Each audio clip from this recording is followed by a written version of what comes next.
All right, welcome back. In case you're just joining us on the Monday edition of your number one financial newsroom, you call it the Money Show. Joining me right now is my guest, Tope Fasua, who is the CEO of Global Analytics Consulting. I'll be using the next minutes to about 12, talking about the budget 2013. Good morning, Mr. Fasua, and thanks for being on the program today. Thank you very much. Where should I start from? You know, the President presented the budget last year, and I was one of those that commended him. First time in history, I had not seen that kind of thing before. I don't know if it had happened before I was born, you know, but it was a good thing that happened last year, you know, and the lawmakers tried as much as possible to tweak and all of that. But this is February, and just about 3 days or 4 days to go. You know, I wonder how many days are in this February now, you know. But the thing is, there's seemingly also a delay. But the question for me is that the delay in the budget that we're seeing right now will not even affect the disbursement of recurrent expenditure, but it would affect the pace at which capital spending is being done. And I think to improve an economy, to develop an economy, that is actually what we need. What's your thoughts? Well, thank you for, inviting me and for the question.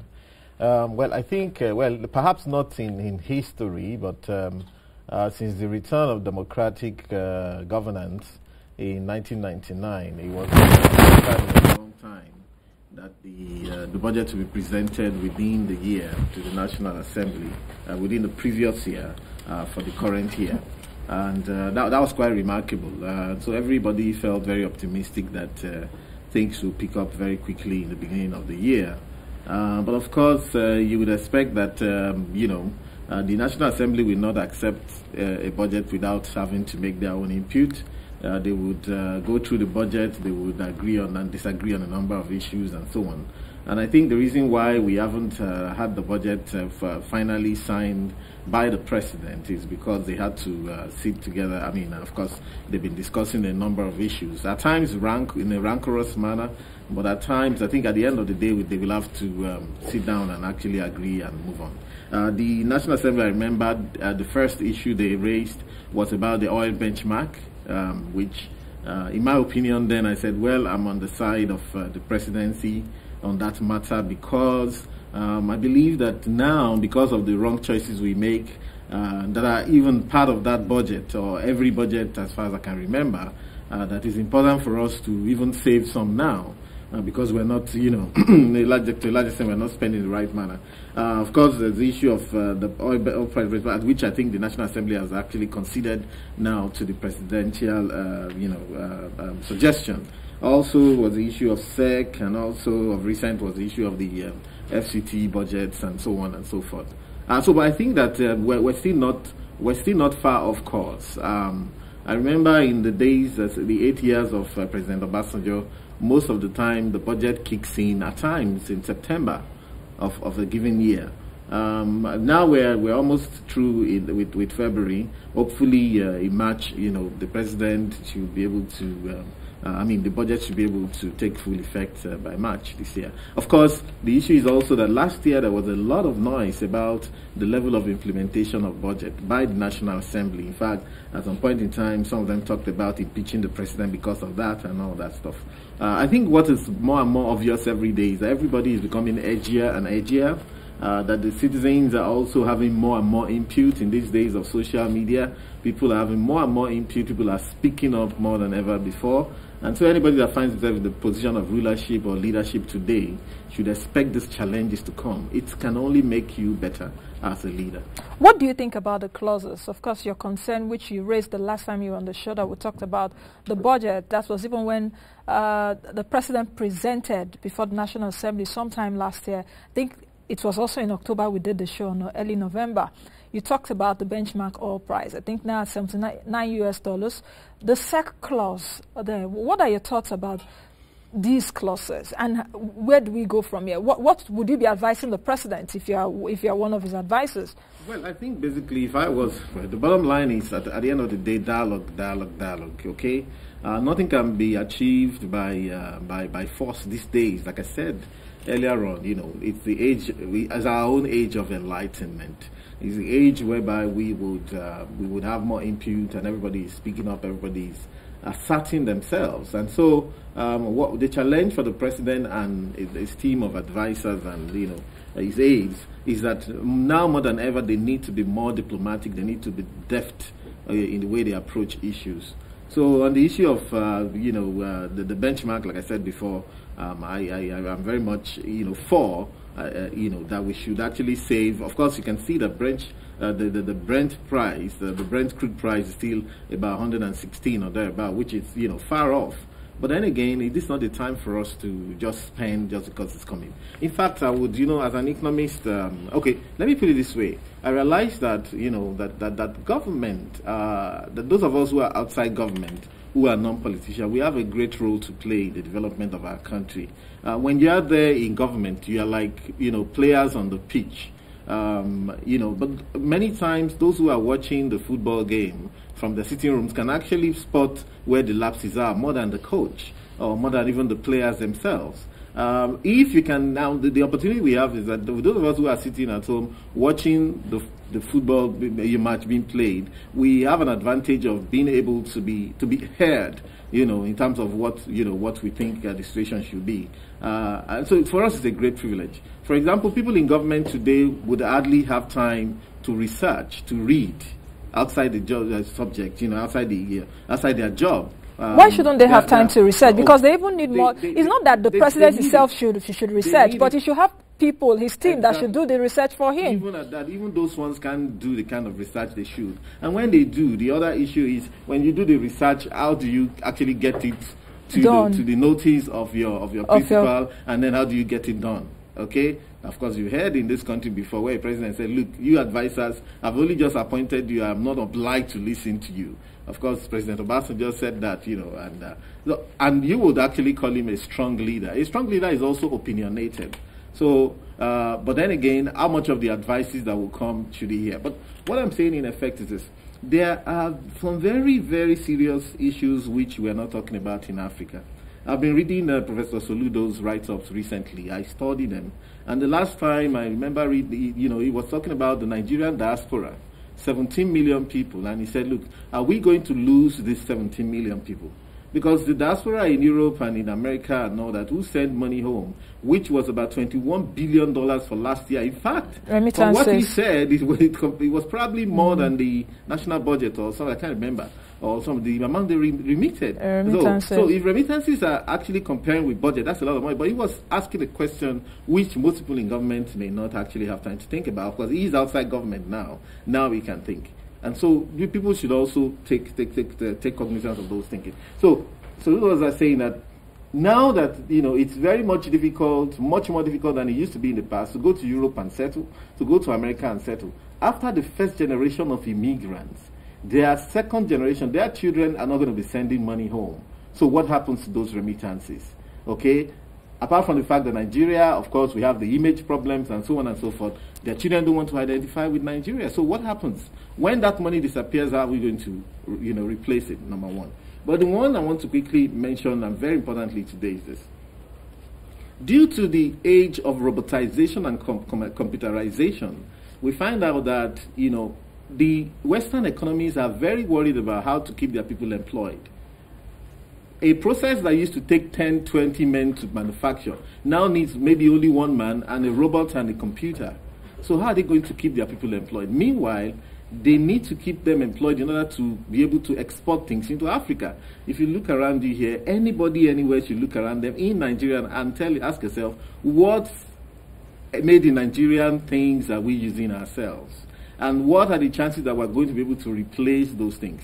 Now, when we look at economics like that, when we look at our population, and we look at these problems in that way, we would be alarmed enough to know that because of our huge population and our import dependency and the likelihood that the developing nations who have already seen these problems ahead are going to continue to do everything possible to sell things to us, and in Nigeria, then therefore we should be alarmed enough to reorder our spending, which takes with the issue of the real problem with our budget is what Mrs. Obiese-Kwesili described as tragic choices.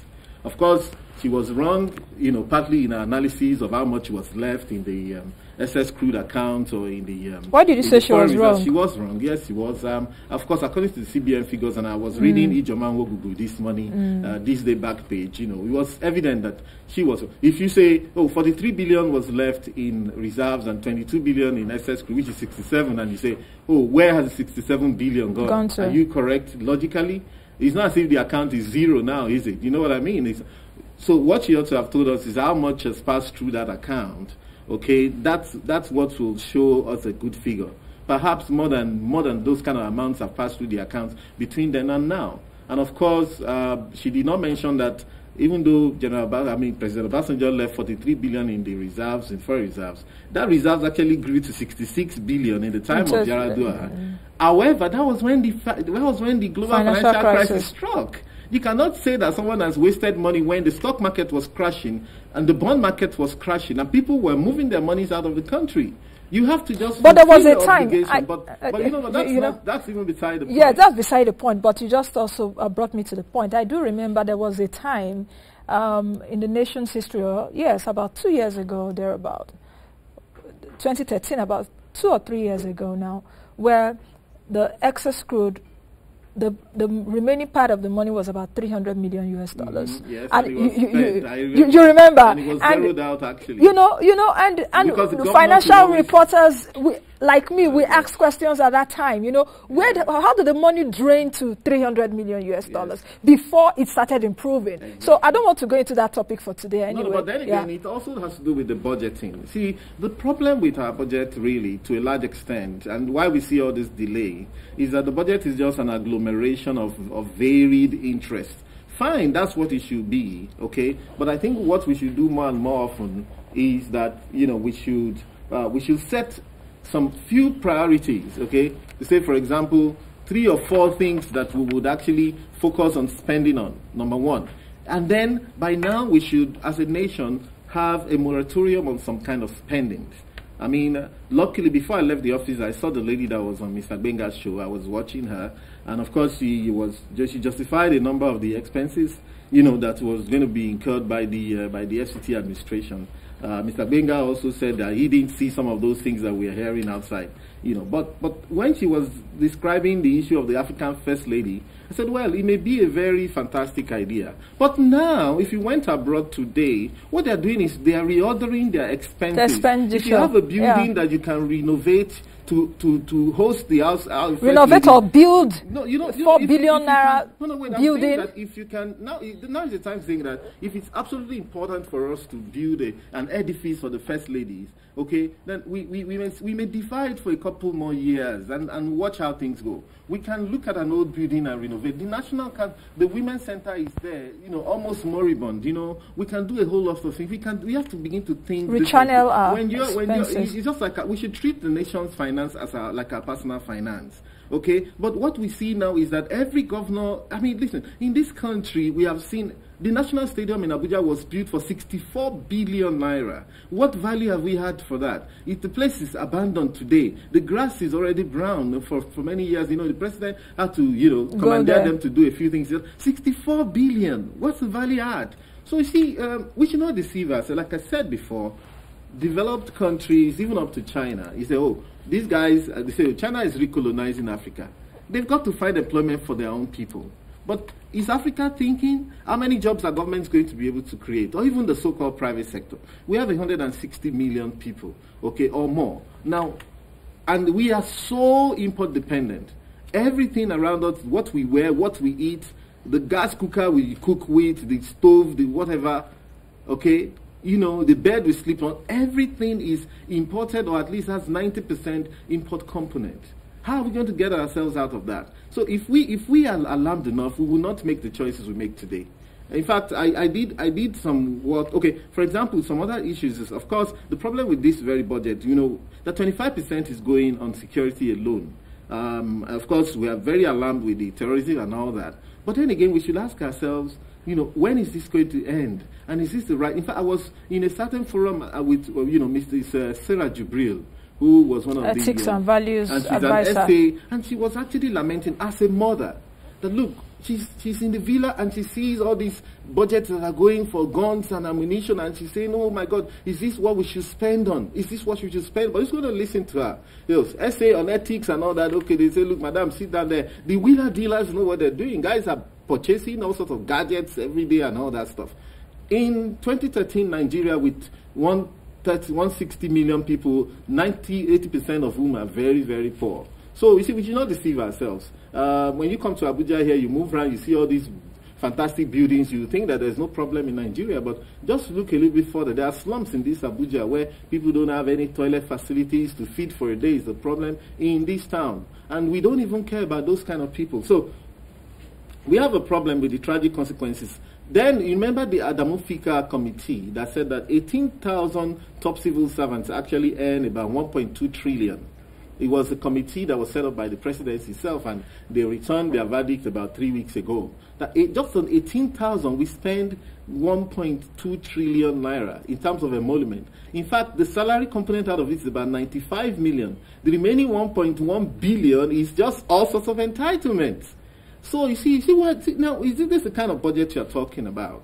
Now, if everybody, so the budget is skewed already. Says that everybody is actually just going there to defend himself, to pocket as much as possible, and all those kind of things, we should by now perhaps say, let's have a moratorium on purchasing of SUVs. As bad as things are in the country, of course, you still see so much, advertisements going around about the latest of these, the latest private jet, the latest this, and so on. So you cannot say, but however, I'm warning them that no matter what we do now, we should remember that all these things will catch up with us. No matter what we do, people should go and, really begin to think about how are we going to employ our teeming millions of people. Factory jobs are going to be more and more efficient. The world is always thinking of efficiency, doing more with less. So when the factory jobs are now farmed out to robots and computers, okay, we're not going to keep ourselves in the past. Anybody that wants to set up a company today, you say, private sector. A private sector man setting up a company today is thinking, okay, how can I minimize wages and all those kind of things? So it brings in the best gadgets that can do the job. Who employs a secretary anymore, a typist? Nobody needs them anymore. Everybody has a laptop. Everybody is a reporter now. With your iPad, you can do a whole lot of things. You can connect a lot. We should be thinking about this thing. We buy this iPad, we buy the laptop, we buy all the gadgets, we buy the BBs, we're communicating. We're not understanding that the fact is that jobs are going to go. Jobs are disappearing, and very will fast. Never be able to replace them. Okay, what kind of agri? We're talking about agri. We're talking about this kind of the type that the Minister of Agri is always talking about. We're not talking about subsistence agriculture anymore. We're talking of the ones that tractors will work in. You know what? A tractor can do a job in 1 hour that would actually require 1,000 people to do. So how are we going to get those people back in there? So as we make these tragic choices, buy the jeeps, build the big buildings that are going to nowhere, decide that we're going to sponsor African first ladies because we're the big brother in Nigeria. We have so much money. And everybody's looking at us, but actually they're goading us. They're goading us to spend our money. Yes, exactly. And the day that we're going to be down, they will laugh at us. I was listening to, is it the SA Media, to the FCT minister. So that was last week. And he wasn't convincing at all. Convincing in a sense of building this African First Ladies Peace Mission building for 4 billion naira. And he was like, okay, Giant of Africa, they gave us this with this. And I'm like, excuse me, guys. What are you doing with such amount of money? Okay, the likes of South Africa and all of that, they say, okay, go and build and waste your money without an input. And you say, fine, you're a big brother of Africa, big brother world, spending your money. There was no logical conclusion for me. Like I said before, at times I pity them. I say, okay, like I said, I was watching Real Madrid, Man U the other day. And, there's one guy that was actually doing the work on behalf of Real Madrid, Angel Di Maria. He was the only one taking shots. And about 25 minutes before the match ended, Jose Mourinho, as good a coach as he is, decided to substitute Angel Di Maria for somebody, and of course the game collapsed. I said that we were outside and seeing things clearer than there. Of course, the lady that was there with Mr. Benga, I saw her entering inside a fantastic Prado on her way out of here, and she said she was a journalist. I have my own SUV, which I bought with my own money, okay, but then I don't have to go into government before I get all these appurtenances of office. I'm saying, I've even written in other places, I say, look, some of us are ready to do this government work for free. So far, things are done rightly. Of course, what is the big deal? It's a service. When you say you want to serve, but you are very much concerned about where is my quarters, where are my PAs, where are many people, how many cars am I going to have in my fleet? That's the reason why this country is where it is, and those are the things we budget for. Okay, part of the things I noticed in the budget also, which I was, doing some time ago, I noticed that, okay, there's a certain $470 million Abuja CCTV something that they're going to use a Chinese Exim loan for. I noticed the 1.7 trillion personnel cost, vis-a-vis 9 million capital, I don't know what that is. I noticed 1.8 billion naira being budgeted for Muslim Christian pilgrimage. Meanwhile, Vice President Atiku Abubakar said the other day, just last week, that government should stop sponsoring people on pilgrimages. Of course, when he was in government, you know what I'm saying. When he was in government, he was on the field and he did not see. Now he's outside government, okay, he can see what's going on. But the fact is that the fact that we're outside government makes it valid. When you come here every day, you're not part of government, but you can x-ray what government is doing. It's like commenting on a football game and say, look, no, this shouldn't have happened, this should have happened. And the truth is that you are right.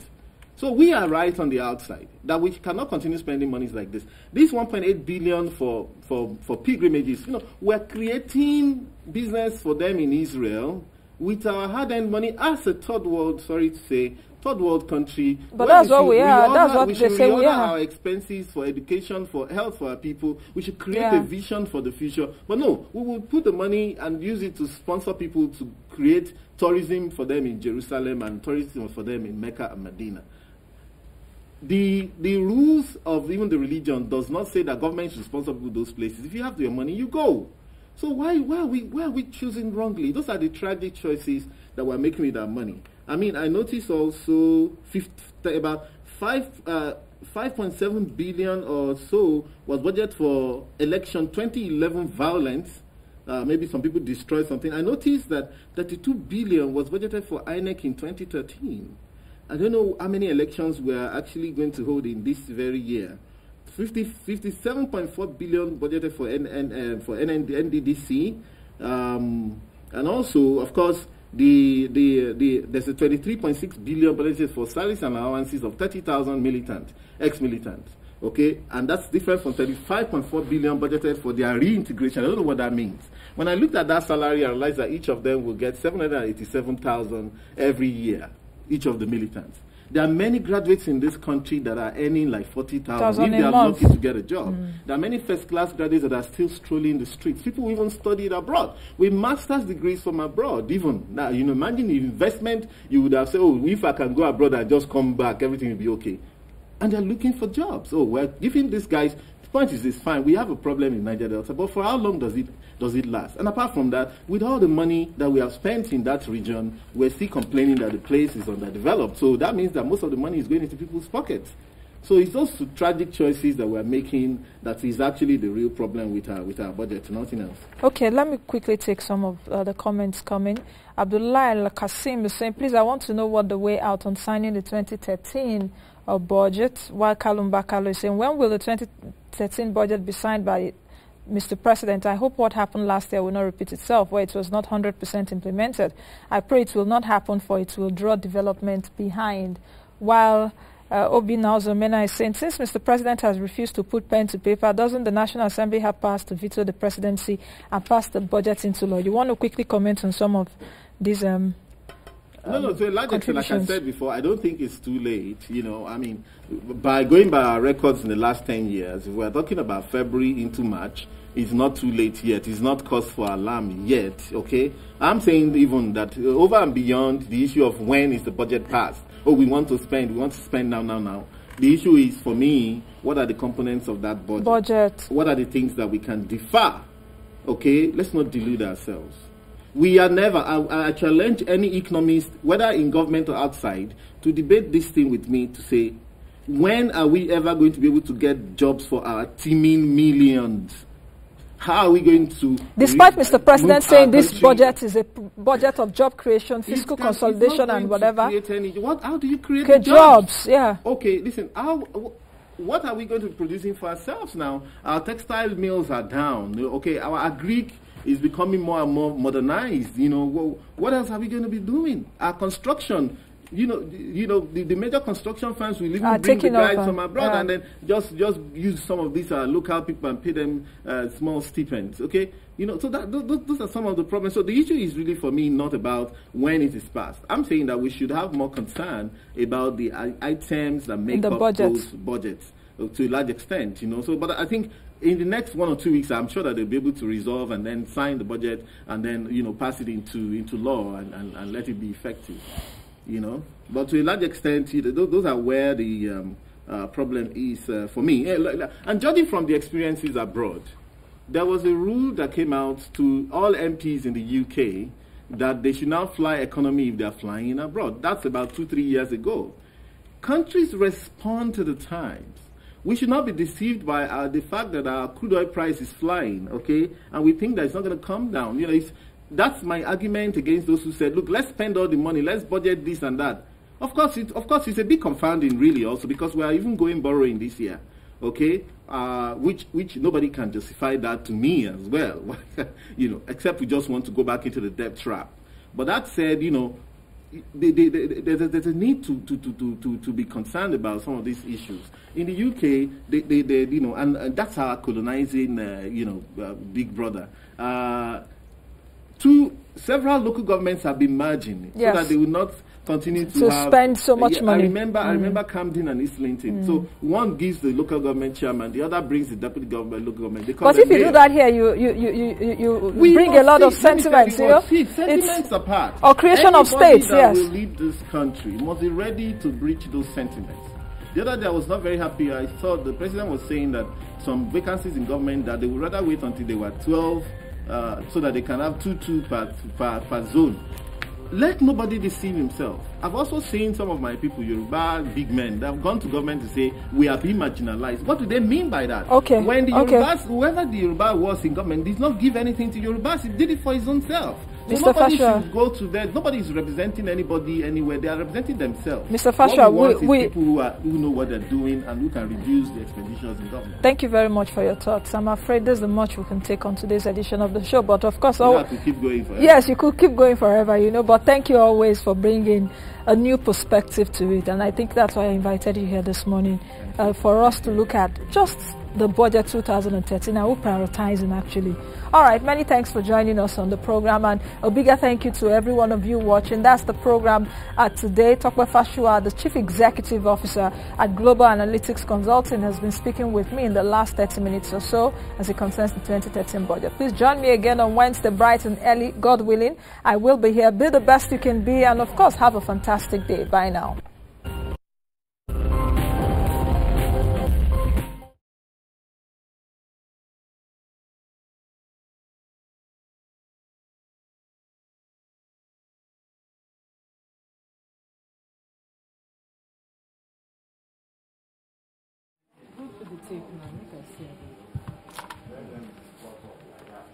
One of the reasons for the upsurge in violent terrorist activities in northern Nigeria, according to security experts, is the porous.